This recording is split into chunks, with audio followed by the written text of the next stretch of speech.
This clip is going to be immensely valuable in that it's also going to be short as fuck, but the information tells you exactly what you need to know. And that is, if you want to ace your clinical rotations, doesn't matter, surgery, peds, OBGYN, whichever one it is, if you want to ace your clinical rotations, in addition to doing QBank, UWorld, okay, you are also going to memorize the clinical mastery series forms for those rotations, okay? Now, if you guys have seen my prior content, I've obviously talked about memorizing forms 20 through 30 for step one and 6 through 11 for 2CK, in addition to all the clinical mastery series forms. But when we talk about your actual clinical rotations, many students will purchase different books, they'll do QBank questions, but they don't focus on the clinical mastery series questions. If you're on surgery, you have 6 clinical mastery series forms, you should know those fucking questions, okay?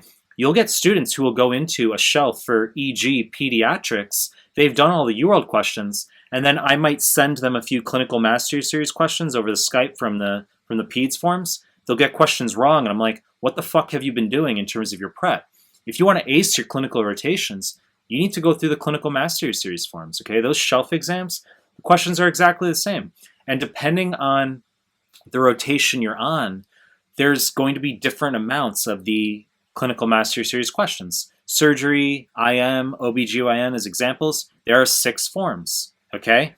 Family medicine, there's only 3 forms. So it's not to say if you were to memorize just 3 forms for FM that you're guaranteed to ace things, but you're going to surely maximize your probability. If you know those questions, then you're just maximally equipped to handle whatever questions show up on your shelf exam, okay? So that's the best advice you can receive as far as how to maximize the probability that you ace your shelves. You're going to go through QBank questions, of course, but do not fucking go into your shelf exams without memorizing the clinical mastery series questions.